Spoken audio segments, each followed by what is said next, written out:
Hey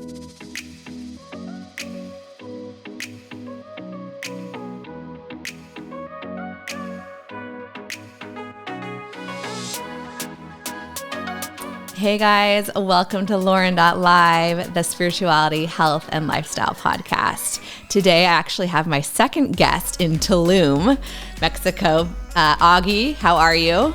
I'm doing great. Thanks for having me. Absolutely, thanks for being here.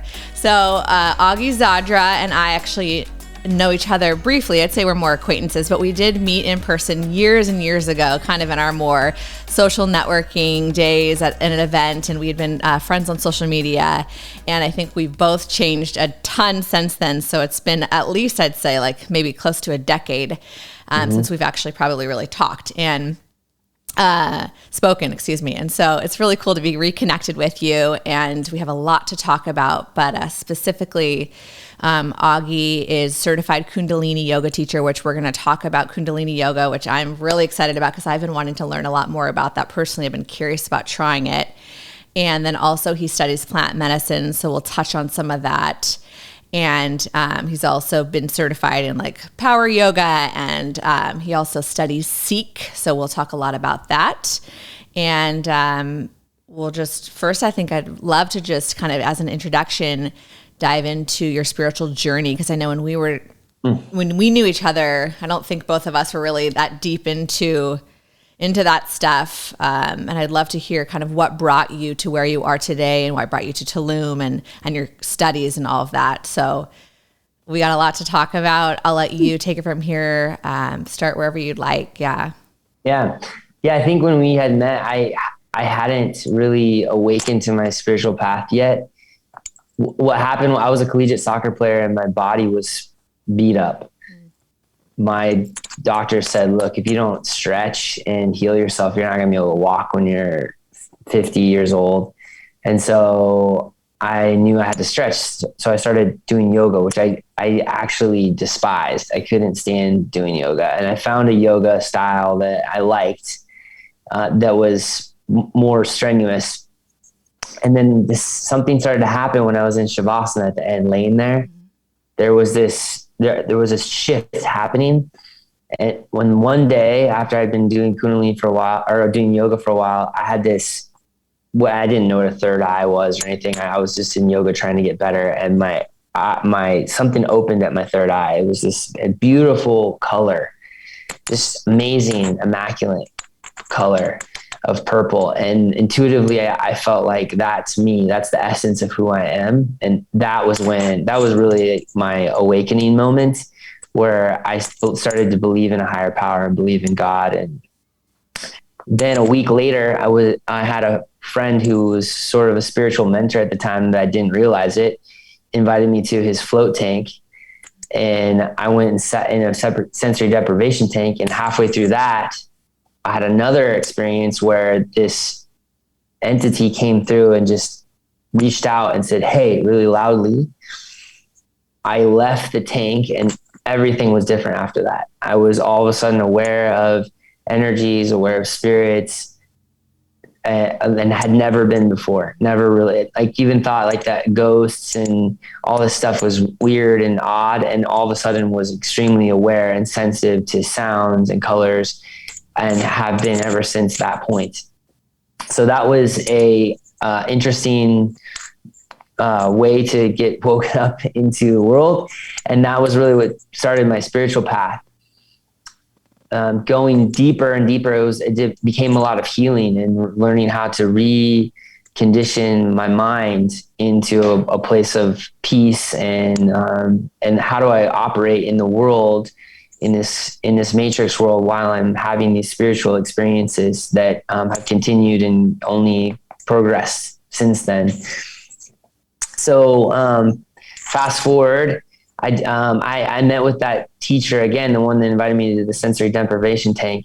And he said, I was just a coaching meeting, and he asked me one question. He said, if you had an unlimited amount of money, what service would you give to the world? And at the time I was running around there. I was inspired during Halloween to dress up as a wizard, this kind of wizard character. And you've probably seen Scarf Man in Seattle. I love Scarf Man. Yeah, Anyone who's in Seattle, you might know who that is. I have a good friend and we saw him multiple times. He's out like at all the, I love that you brought this up. He's at all the different festivals. I don't know if he still is, but Capitol Hill Block Party and any type of like festival or street fair, you'd see him. He's this old guy, and he often would wear like a tutu or like a skirt, and he had all these like scarves, and he was just free and walking around, and he's kind of like a legend in Seattle. Right. So I just say, what is it like to be him? So I dressed up as him in Halloween one year, and I had this crazy experience where I just felt so free. I was tapping into some essence of myself that felt like my little kid, this innocence, and it was just so fun. I just didn't stop. I would just do it periodically, and then started to morph it into my own thing. And then stuff started to awaken more in me where it started coming through, like the meditation of just running around and playing in the street and making people's days. So, and at the same time, I was handing out these cards, these little inspirational cards. So Sean, the coach, said, what would you do? And I said, well, I think what I would do is just run around like this wizard character and hand out cards. And he said, then you got to do that. Mm-hmm. So I thought about that. Now at the time I was working in a cubicle in downtown Bellevue and had a corporate job. And I said, you know what, if that's what is coming through, if that's what spirit wants me to do, then that's what I got to do. So I ended up spending a year traveling around dressed as this character, handing out cards. Through that process, that was really a spiritual journey for me. I went to these different spiritual centers around the world. And that was when I found Kundalini Yoga, and also when I found ayahuasca. Mm-hmm. So first I found Kundalini Yoga in this process and had a really profound experience, just a pretty extreme awakening for myself and coming into a higher awareness, and then found plant medicine. And also during that time, I was reading the Tibetan Book of the Dead. And this is how I ended up in Tulum.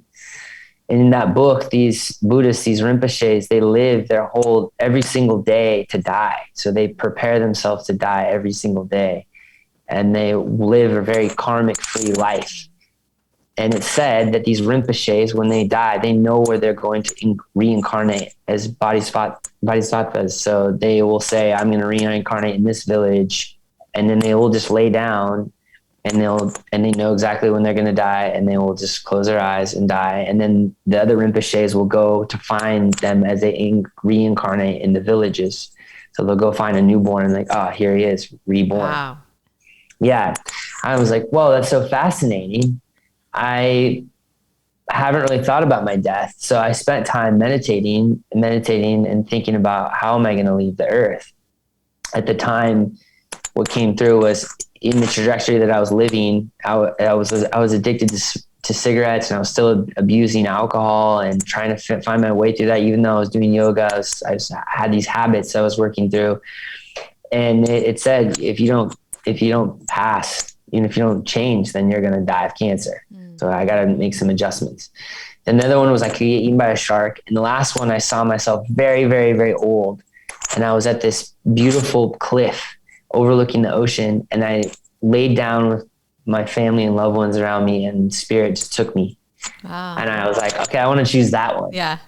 So I started redirecting my life to that trajectory. And in the process of traveling around the world, I was doing my mission, and I was also trying to find this place. Where is this place that I'm meant to live? So during COVID last year, I came down during the lockdown. I came down to Tulum. Some friends invited me. Tulum just kind of came up. Tulum. All right, let's go. I came to Tulum, and I walked over to the ruins, and I was like, this is it. This is where I leave. This is from my vision. And I had all these other different signs, and I'm like, all right, I got to do everything I can to get here. Ironically, Tulum has a really beautiful Kundalini community, and ayahuasca is very prevalent here. And those are two big parts of my path: is the Kundalini, the plant medicine, and and also the Sikh faith. And I can do all three here. Wow! So that's the short story of how I'm here. Wow! Well, thanks for sharing. I love hearing everyone's kind of personal story and awakening. And I mean, it's not like you just awaken and that's it. I mean, it's a continual, obviously, journey, but there is oftentimes a shift. Whoa, there's something else out there. And I too saw purple when I was getting acupuncture, and then when I would like be in kind of an almost asleep state sometimes. And that was kind of the beginning of my journey too, where I'm like, this is interesting. There's something going on here with, the chakras, and I started exploring it in yoga. So I also saw that, and it's pretty cool if you're ever able to see chakra colors come in.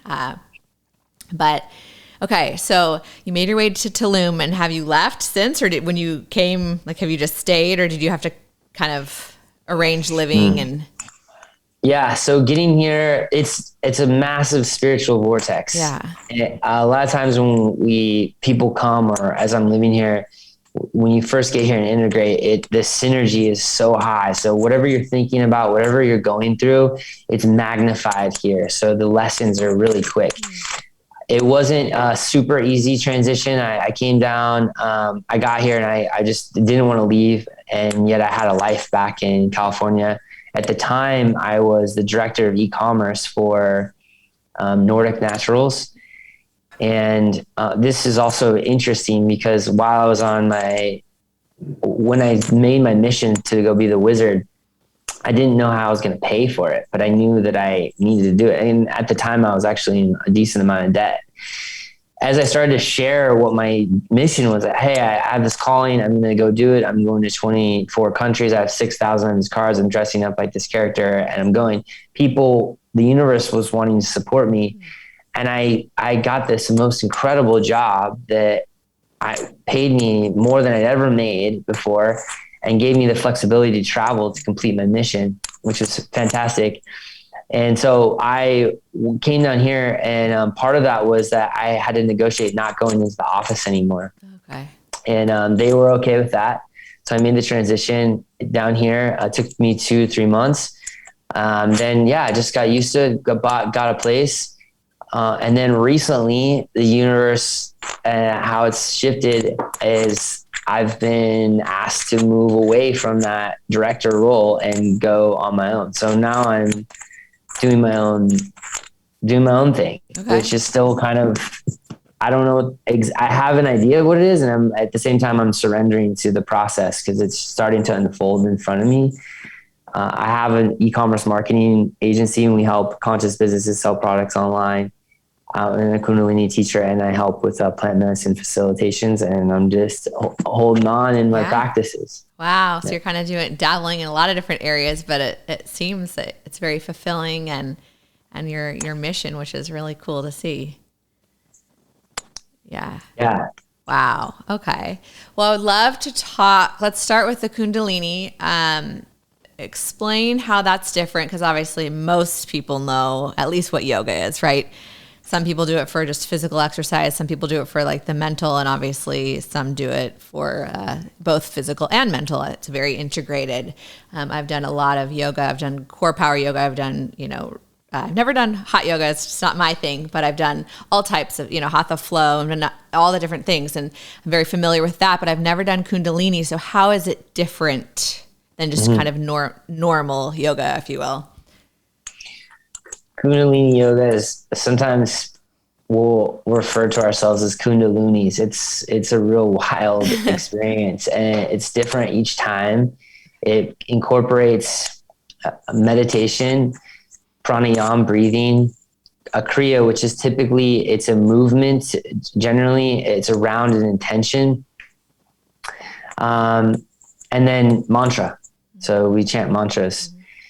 The yoga it's spoken of as a technology, and it allows you to be in a higher state of awareness, so that when you're operating in the world, you're operating from this higher seat of intuition. It really does a great job expanding your aura and helping you get in tune with these senses that are not just in the body, but externally. So your intuition, just this state of knowing, telepathic accessibility. When I was in the training, I remember the first time I did it thinking, what was that? I left and it took me a couple of days to even understand what had happened, because these kriyas, these movements, this technology, some of what we're working on is thousands of years old. These yogis were working on it and doing the same things in repetition in caves.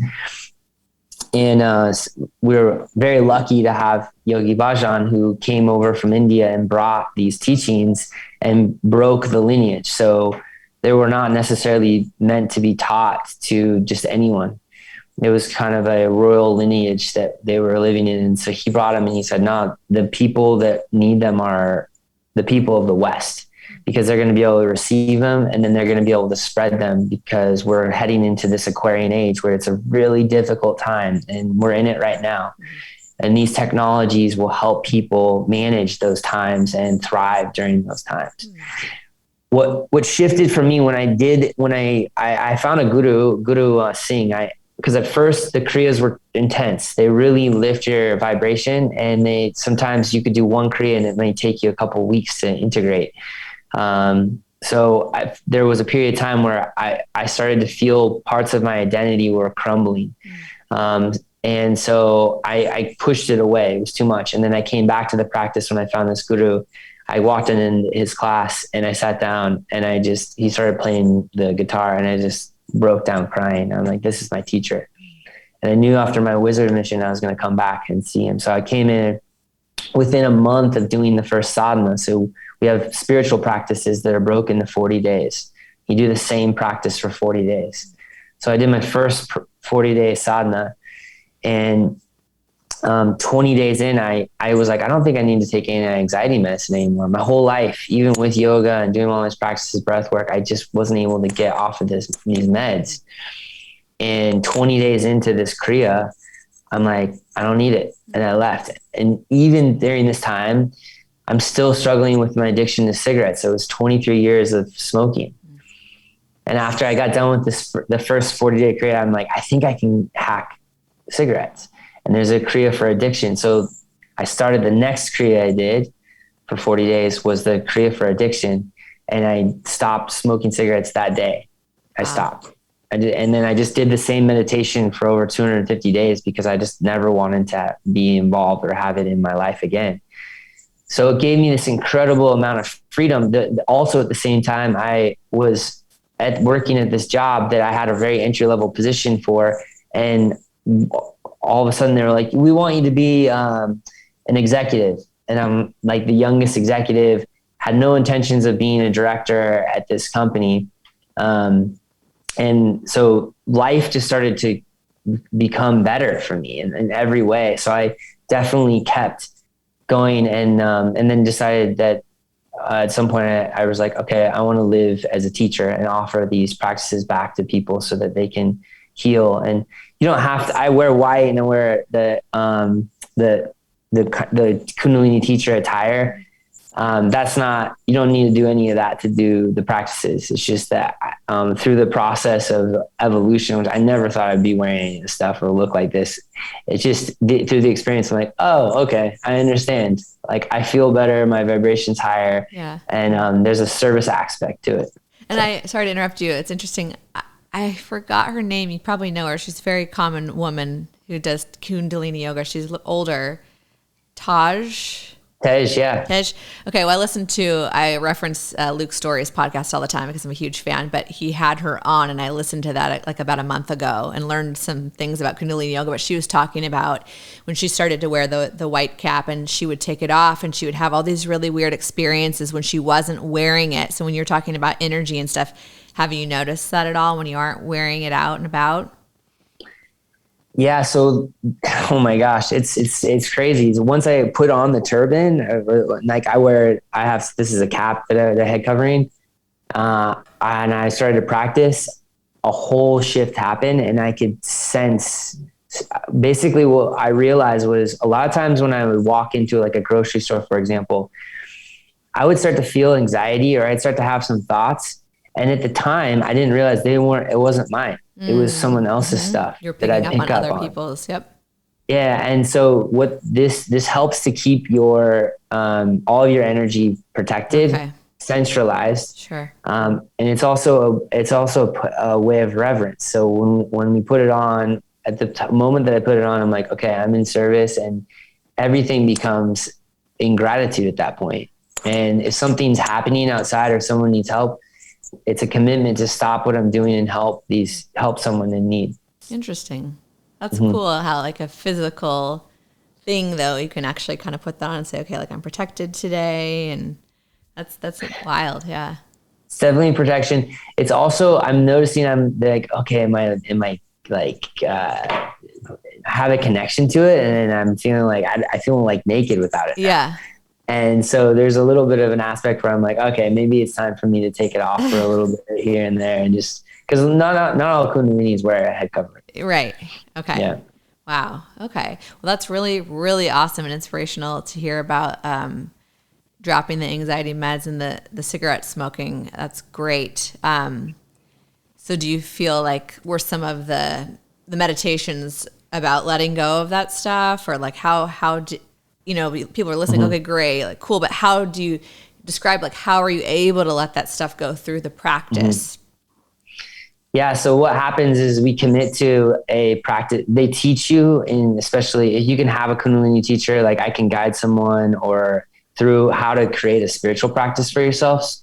So the reason I wanted to get involved with Kundalini is I was so impressed by the devout ones. They would get up at 4:00 in the morning in the ambrosia hours and meditate for 2 hours and take cold showers. And they just had this incredible amount of discipline, and they all were just happy all the time. They were like in good moods. Their skin looked amazing.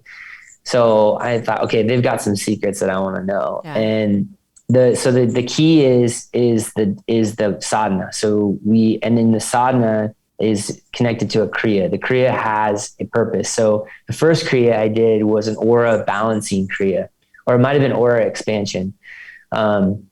There's aura balancing, aura expansion. There's a bunch of different types of auric ones. And I had never worked on my auric field before, or even had an idea of, like, a lot of times it wasn't a concept that was taught to me. Like, how do we protect our aura? And what's beautiful about what's happening right now with Joe Dispenza is Joe Dispenza teaches the Kundalini concepts from a scientific standpoint. He takes out all like the woo-woo language, and he talks about your electromagnetic field. So, and he teaches breath work and different types of movements and mantra type activities that are all inside of the Kundalini practice. I would say for the most part, he has some unique ones that are really cool. So what I had done was I was tuning into my highest frequency, which I hadn't necessarily done before. And when I started to get in this higher vibration and balancing my parasympathetic nervous system, then my anxiety level just goes away. And so through the breath work and through the discipline and being in the practice every single day, I basically was able to self-regulate myself. And I never felt what it was like to be centered. Like, okay, this is me without anything. This is me without any stimulants. This is me without anything. At some point I'd have something that was in me, like a pharmaceutical drug or caffeine or something. And it was like, this is 0 point center. There I am. Woo, okay, that's cool. And then from there, then you can work out from there, and you have that feeling, there I am. Yeah. So that was the beauty of it. Oh, I love it. Yeah.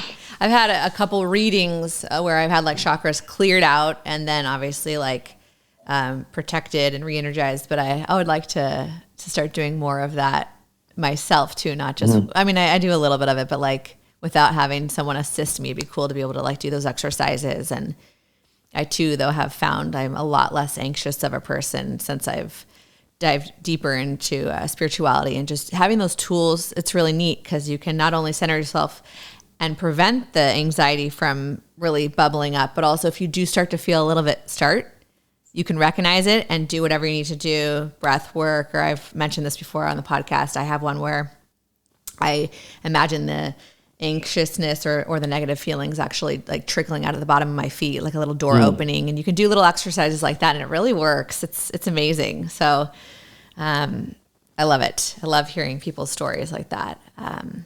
Okay, cool. And so how often do you practice, would you say, on average, like during a week? Mm.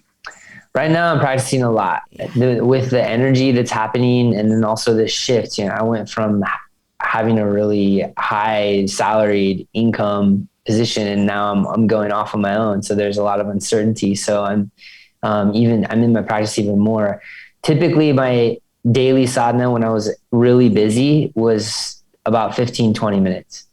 Right now I'm practicing closer to around an hour a day, at least.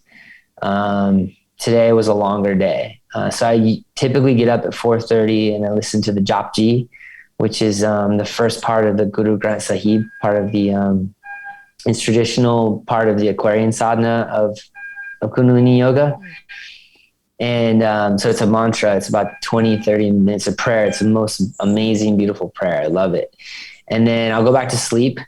And then around 6:30, I'll wake up and then I do my routine, cold shower, and then do my practice, my sadhana.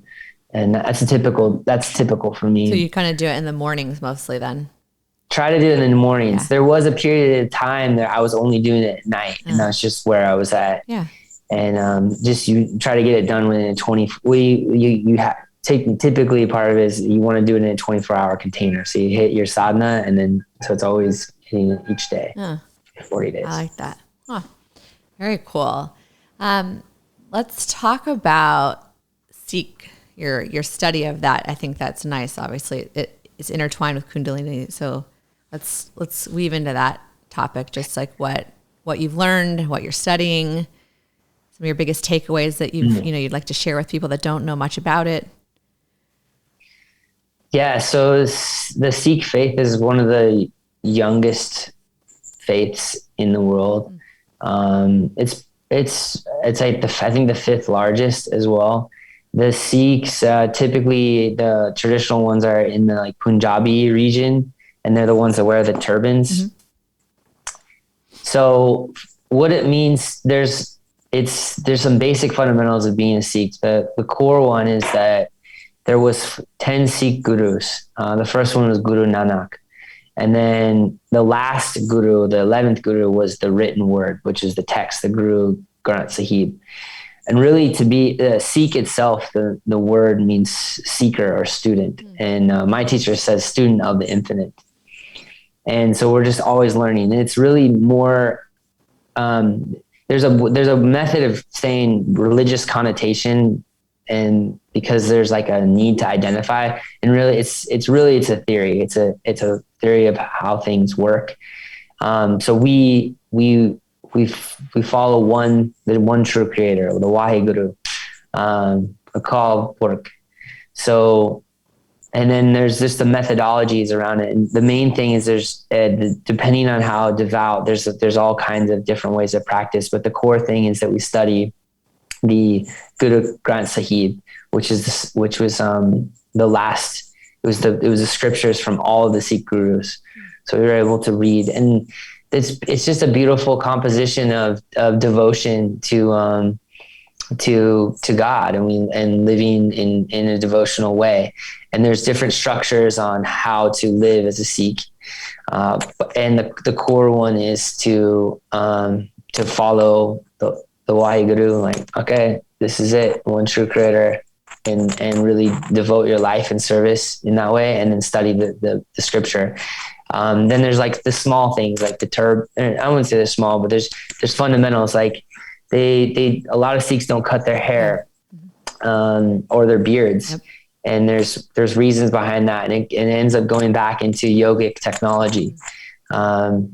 So things like they become extensions of your hair. So higher intuition, greater connection to God. And a lot of it's all about how aligned can I get? How aligned can I get with my truth, my dharma, in service to what God has designed for me? And the Kundalini Yoga, Yogi Bhajan was a Sikh who was studying these yogis, brought over this teaching, and he combined Sikhism with Kundalini Yoga. So you don't need to be a Sikh to study Kundalini Yoga, and you don't have to be wearing white or anything to do it. You can just practice it on your own. Sure. So what I love the most about it is all of it has an aspect of devotion, and devotion for me is gratitude at the fundamental aspect. Like, thank you for this amazing experience. Wow. I mean, all of it is just so crazy. Like, everything is nuts. It's like, how is this happening? Yeah. And thank you. Yeah. Oh, I love it. I feel that too. That's the biggest thing I've also, like, in just and I don't study one particular spiritual practice or way or whatever. And I don't think it matters if you do or you don't, or people are Christian or whatever. Like, gratitude is everything. Like, I just wake up every day and I'm just like so grateful. There's always something to be grateful for, even in the toughest of times. Sometimes the toughest of times are gifts, actually, too, to grow our souls and evolve. But I feel that too, like gratitude, like even just to talk to you and learn and share this message with other people. Like, I'm just so filled with gratitude right now. It's really cool. So thank you.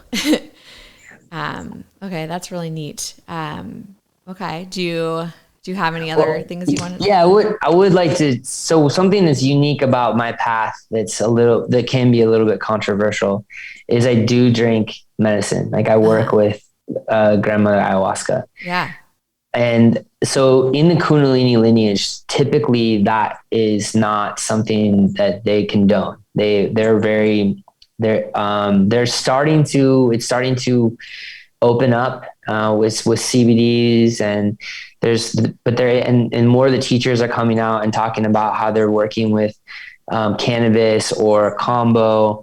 And so it's becoming less of a taboo thing in that community. And I was I was working with Kundalini, or with ayahuasca medicine from the rainforest of the Amazon, typically. That's also that has an incredible lineage, thousands of years old. And I'm working with Kundalini technology from India, and was merging them together, which at the time was kind of risque, rebellious. And so I maybe there's probably not very many Sikhs. Maybe that's generally not something that would be acceptable in the Sikh faith. And we're also at a time right now, and this is one of the reasons why I'm here in Tulum, is that the dogmas are dissolving, and we're starting to. What I'm starting to experience is living life in a state of harmony. So gratitude itself automatically takes us into a new dimensional frequency the moment that we start to be grateful.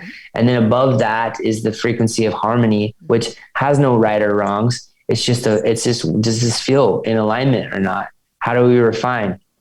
And working out of these binary constructs of good or bad, or shoulds and shouldn'ts, and labeling and stuff, like, well, how does it feel? And how do you feel right now? And that's really where what I love about Kundalini Yoga is it's experiential. So I can take you through a process of chanting mantras. You don't need to know what the mantras say. We're doing all these weird breath work and stuff. And then you get to the end and like, how do you feel? I'm like, I feel great. I feel calm. Yeah. And then did anything come through to you? And so things can come through from your intuition. So connecting to your higher self.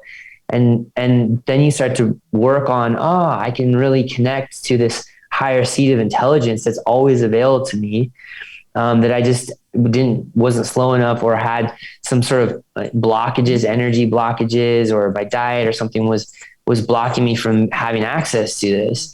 And I found that ayahuasca in particular allows me, is a conduit. This spirit is a conduit to my higher self, in such a way that I'm just so connected to my heart.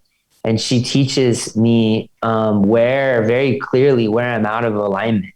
Where are there places in my life where I've got some karmic hooks that I can go back and repair them? Because I mean, for one time I came out and I realized, you know what? I made a bet with my buddy in high school that I had forgot about. And grandmother ayahuasca was showing me, she's like, you didn't pay that bet. And I'm like, oh shoot. Wow. And I bet him $100 to buy that he couldn't drink a whole gallon of milk and just without throwing up. And he just glugged the whole thing. And I didn't have $100. But that was my word. I made a commitment to him that I would do that, and I didn't follow through. And those little tiny karmic hooks, like they kind of act as like holes in your vessel. And so I ended up trying to track down my buddy from high school, because I'm like, I gotta get him this $100 to clear this karma up. And so I finally get a hold of him, and he said, you know what? I don't really care about that $100. I forgot about it myself. He's like, but you know what really hurt my feelings is, and this was back when I used to drink, is he's like, I came into the pub, and this was like 15 years ago. And he said, and you were with some English guys, and I came over to say hi to you, and you said, I don't even know who you are, and wrote me off. And I don't remember that. And I obviously was intoxicated. And I got an opportunity to say, you know, I'm really sorry about that. Wow. I'm really sorry that happened. And I love you, care about you. You're an amazing part of my life. Yeah. And then he was like, well, you want to meet my kid? And I met his kid. Cool. And he let me pay him the $100. And then he bought his kid a high chair with the $100. Cool. And so it was nice and grandmother shows you this medicine. She allows you to connect deeper with your heart, and then shows you like, you know what, maybe you don't eat that, or it's probably a good idea to call this person and heal that relationship, and teaches you how to heal it. So that's cool. It wasn't about the $100. It was about rekindling maybe that relationship, and you didn't even know that you'd kind of hurt him, and you were able to like heal that. That's really neat. Yeah. Okay. Heal that. So when you take ayahuasca, things just start opening up that you don't think about in your daily consciousness or unconsciousness, if you will. Like it kind of helps open things up to your consciousness, would you say? Yes. So they drink the tea, it's sacred tea. And then typically the shamans will take you through an experience. Some of them have done different types of dietas. So they've sat in maybe only drank a plant, like a plant tea for a month, and living in the jungle in isolation, just eating potatoes with no salt and no stimulants, no contact to that outside world, so that they can have a real strong connection with this plant. And a song will come through called the Icaros, and they'll sing this, like the Icaros songs, and those will start to activate the medicine. But yeah, eventually what happens is it has DMT in it. There's two different ingredients. Primarily, it's the ayahuasca vine and the chacruna, which are two plants that they mix together. And the chacruna is the MAOI inhibitor. So then you've got the ayahuasca, which is DMT, and that allows it to have this really long experience. It can be anywhere from like 4 to 10 hours. Wow.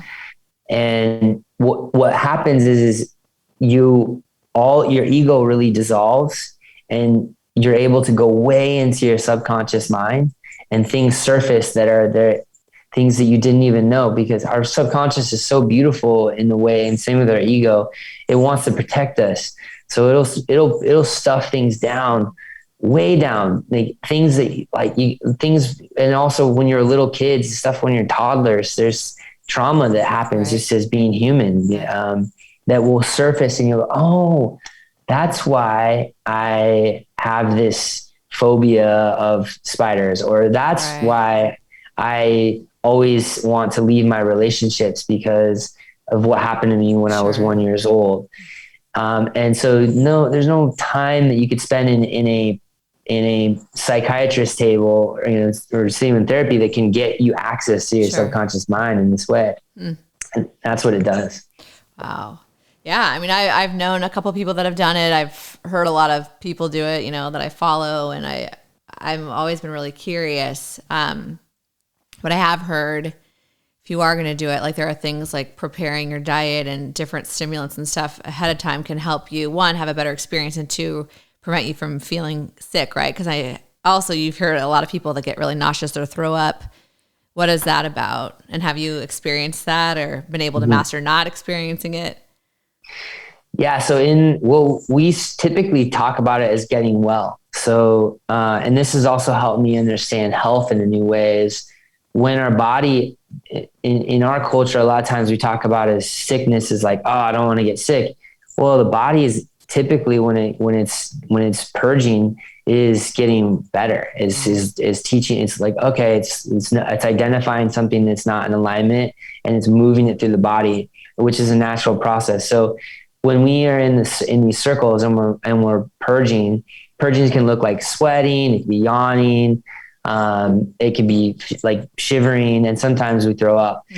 I remember when I first started thinking like, well, I'm not going to throw up and then or get well. And then I started to, and then you realize that when you move whatever it is out of your thing, you're so happy that energy or whatever it is gone now. And most of the time when I'm moving, whatever is coming out, I know exactly what it is. I know exactly, like, I'm letting go of this trauma, I'm letting go of this fear, I'm letting go of this anger, or this decision that I made. And I'm like, I know that I'm not going to do that anymore. Yeah. But the more that you've done it, do you have less of those purging symptoms? I notice when I'm in my highest alignment. So when I'm living really just in really a high level of integrity. So that's different for every person. Sure. And so really taking care of my health and being kind with my words and just being the best version of myself, I'll typically have easier experiences when I work with the medicine. Okay. If I'm going and this, as life is, it'll ebb and flow. So there can be trauma that can happen and so then sometimes I'll go through and I'll be processing that trauma that occurred in my life. It could be like a loss of a family member or a breakup or maybe I was out of alignment and out of integrity. And I'm like trying to figure out, okay, how do I get back in alignment, or how do I fix this situation? And sometimes it's a blockage. So there's like, or as empaths, we can pick up stuff. Sure. One of my teachers talks about going and working with plant medicine as service work, especially for empaths, because a lot of times what will happen is we'll pick up energy from other people and then we'll process it for them. And every time that we process anything and raise into a higher vibration, it lifts the entire collective. And we're seeing that a lot right now. So you'll see like a topic will come up and it seems like everybody is talking about the same topic in consciousness, because there's so much healing going on in our ancestry with our parents, learning how to love ourselves, learning how to be able to live in this world in alignment with what am I passionate about? What are my greatest gifts? How do I give back with the intention of bringing more light and love into the world? So then you're just raising the consciousness. When you heal something, you're healing everybody. I agree with that. Yeah, totally. We're all one. Is that actually, I was going to ask you, is that part of the Sikh? Do they believe like we are all one and we are all connected to source, the infinite? Yes. Okay. Yeah. So it gets a little confusing because some people will say, well, they believe in one God, but then ultimately we are this God. Sure. And we live in order to be in alignment with this being that we are fractals of, that we will eventually return to. Right. Yeah. Source. Yeah, totally. Oh man, I have a lot of questions, but for people that maybe aren't familiar, there's no like long-term or serious side effects of doing ayahuasca. Like it's not dangerous. Like you can like overdose or something like other drugs, right? Is it safer in that realm? Well, so one of the things it works with an MAOI.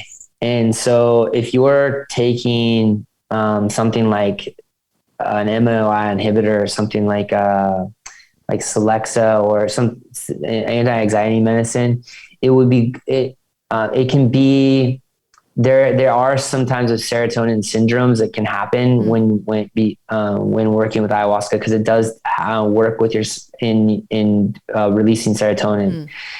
So the medicine will call you. There's a higher intelligence working there.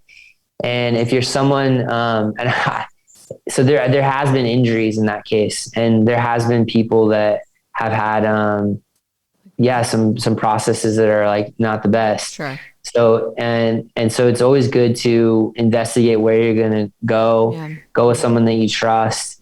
So it's really nice to know where the medicine comes from.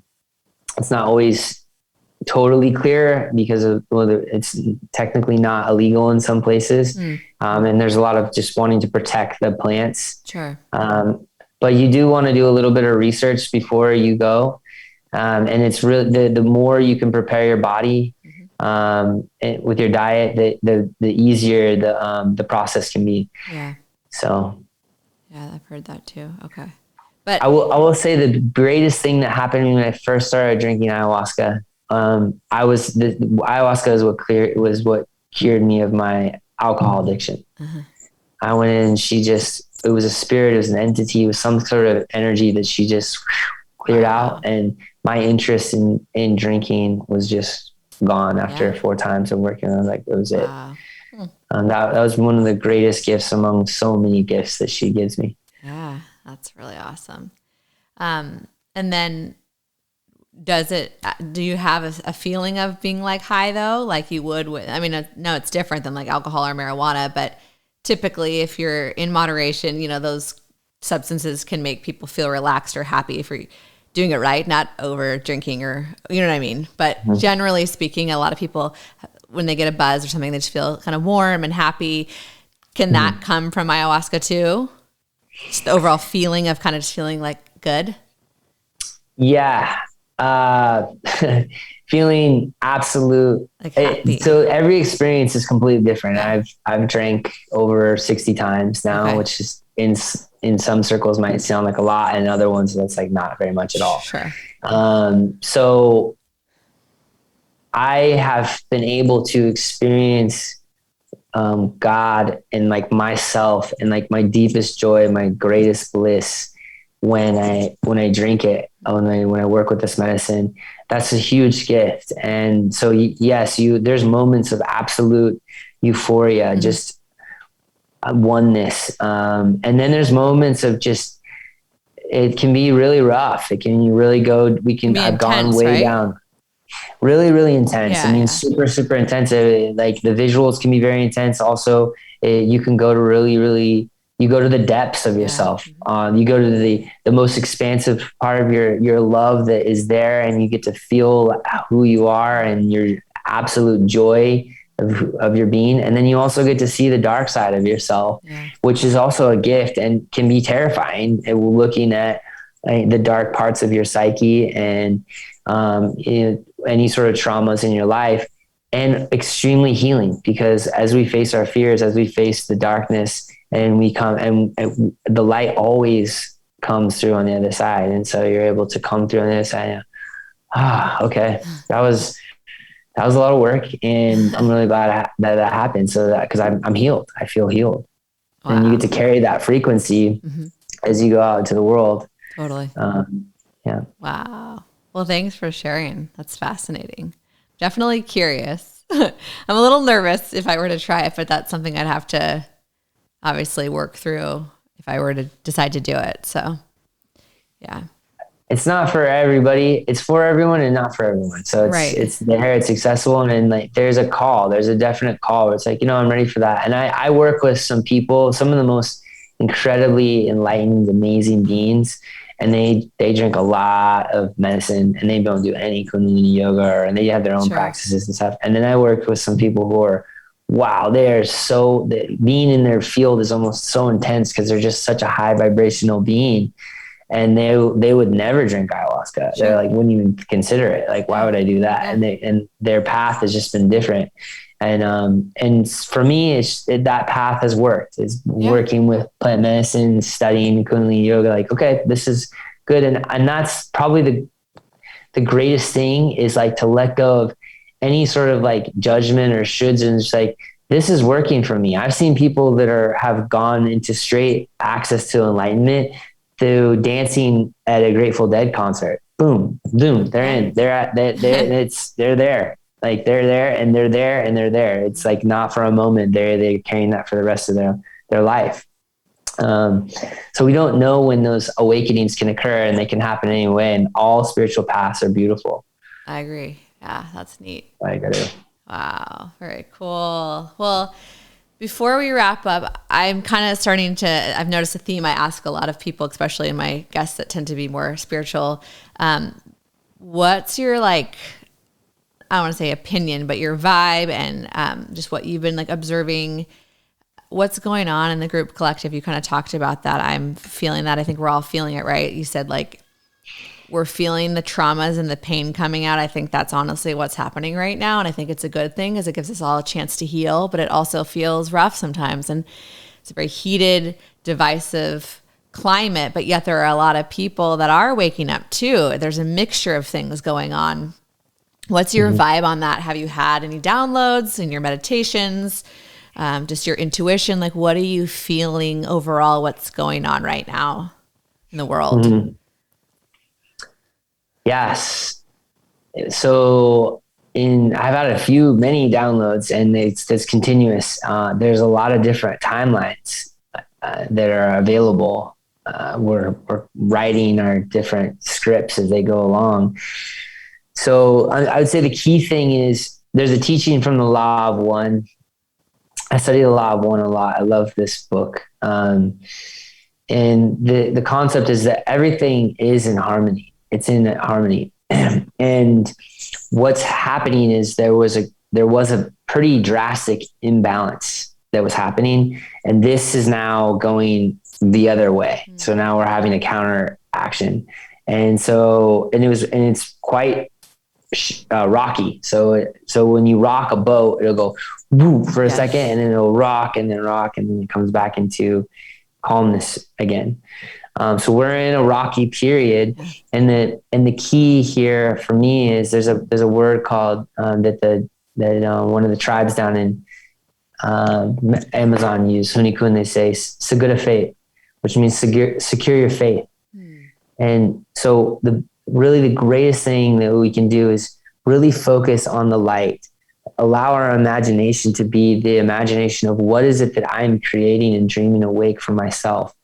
And also secure fate is secure your values. Really get in alignment. Like, what are my values? And this is an amazing opportunity right now that we're being presented with, really being strong and firm with our values and making a value decision. And ultimately like I said, even in every single journey like I've ever had where I thought, oh my God, I'm going to die. And I come out to this side and I see the light. And society and humanity will see the light. And right now we are the light. We're the light carriers. And so do whatever you can to constantly, like you were saying, your gratitude practice and whatever it is, hanging out with your family, going out into nature, recharge, find your joy, stick with your faith, and really know and find your tribe and know that you're held and guided. Talk to your angels, pray to your guides. We all have so many angels that are looking out for us all the time, and they really love it when we acknowledge them. And so in those times where you're in confusion, like, hey, whoever you pray to, like they're listening, and like, I could really use some guidance, and thanks for your support. And also, send those prayers out to those that are struggling in a lot of pain as well. So ultimately I'd say harmony is there, and the light is coming, and we are in a spiritual, battle at the moment. And the key is just stay close to whatever makes you gives you a lot of joy. Yeah. And really hold on to the best imagination and possible outcome, and stay there. And it's the practice. It's the practice. Oh, trust me. And it's tested daily, whether you turn on wherever you get your news or it's hard to escape it, especially when you're on the mainland here in the US, you know what I mean? It's just everywhere, and it can be really hard. I've had some hard days lately. I'm generally pretty positive, but I actually recorded an episode yesterday that'll be airing tomorrow. Well, people listening to this, that's irrelevant.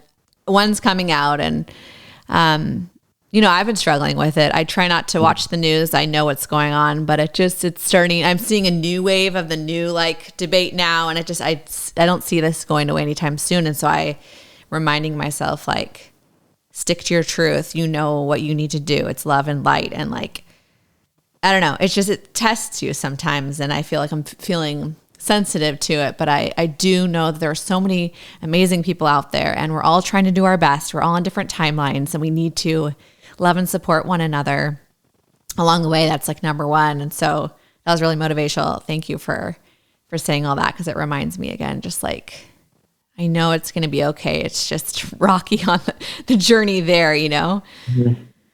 So, yeah. And it's, you're getting guided. So, and like sometimes, fear or these like other lower vibrational, those are teachers. Okay. Yeah. Let's sit with this, and it's uncomfortable. Let's sit with it. And like, that's another thing I learned from the medicine is like, I'll have uncomfortable periods. There's no escaping. So we just part of our existence here in this 3D plane, right? That's part of the beauty actually, is having the feelings and experiences. But I mean, it's, you know, you are human, and I feel pretty good, and I've been able to really like, you know, eliminate fear. But when you hear the same thing over and over in the media or something, you're like, wait, should I be scared? Like, I don't want to be scared. I don't want to fear. You know what I mean? Like, it tricks you for a second, but you're like, no, that's not in my being. Like, I don't want to track that. I'm not fearful, but you know, it messes with you sometimes. So absolutely, you know, as spiritual as you can be, like, sometimes it's just tough. So we gotta stick together and focus on the love and patience and compassion, like you said, forgiveness, gratitude, all those high vibrational things that ultimately will heal me, you, all of us. Mm-hmm. Yeah. And like I said, like I was saying earlier, thinking about wellness, I'm getting well in this society that a lot of the communication is around being sick. Yep. And it's like, no. That kind of attracts it in almost if you're focusing a lot on that, right? So I am healthy. I want to be healthy. I will be healthy. Yeah. Yeah. And it's, gosh, we could talk about that one for a long time, because that's the most amazing beauty that has happened in this process, is these conversations that are being spawned from this, because it's so extreme. Mm-hmm. That you're really having to go to the extreme depths of yourself and like asking your questions of yourself, like, what does it mean to die? What does it mean to live? Right. What is my connection with God? Like, what are my values? Really getting super, super aligned and securing that. And so it is the great awakening. It is. And manifesting our desires. And if you want to be healthy, I mean, you obviously have to take physical steps here in the world to do that. You can't just eat like crap and pray, right? But treating your body well, but also believing it to the core of every cell in your body and every, you know what I mean, ounce of your being, manifesting it in, right? But yeah. And trust in the process, because I know that in my process of getting to health, there'd be parts of myself that was out of alignment. One of my teachers, one of my naturopath doctors, I remember I was smoking cigarettes, and she's like, just forget about the cigarettes. You know, like you're not going to quit all these things at one time. Let's work on the first thing. Let's get your gut health sorted out. So because I had like candida overgrowth. So focusing on one thing at a time and giving yourself some grace, you know, sometimes it's like, I'm not ready to like do all this at one time. And I see that that's where I want to be, and I'll get there. Yeah. I like that. That's good advice. Yeah. One thing at a time. And we all have to give ourselves and others grace right now. Well, always, but especially it feels like right now. Thank you for that reminder. We need it every day. We need reminders every day. Compassion. Okay, great. If you dare to go on social media, remind yourself about compassion. Wow. Yeah. Yeah. I went through and was looking at some of my posts recently, and I'm like, you know what? That's because I'm super fascinated with nonviolent communication. Yeah. And I'm like, you know what? My communication was violent there. I don't want to you're putting something out there. Yeah. And I'll go back and just like, okay, how do I correct this? And take accountability for it. Oh, we're always learning. So hopefully. Doing our best. Cool. Well, Auggie, thank you. You're a breath of fresh air. Thank you for your service and just spreading the love and the light through your teachings and experiences. Yeah. Satnam, thank you for seeing me. Thanks for the call, and I'm glad that I could be here. And I'm glad you're doing this and giving a voice to so many people. Yeah, totally. Thank you. It's been awesome. I feel super lucky to be able to talk to people like you and then spread it out into the world. So I hope it's well received. Yeah. All right. Thank you. Well, thanks everybody for listening to Lauren.live. You can find me at RealLaurenLive, on Instagram, and my website, Lauren.live. Wishing you all so much love, so much light. Hang in there. We're rocking the boat, as Auggie was saying, but we got to stick together. And I would love it if you would share this with whoever you think might need it. We have a lot of work to do, but good things are coming for sure. Yeah. Okay. Onward and upward. Yeah, man. Thanks, everybody.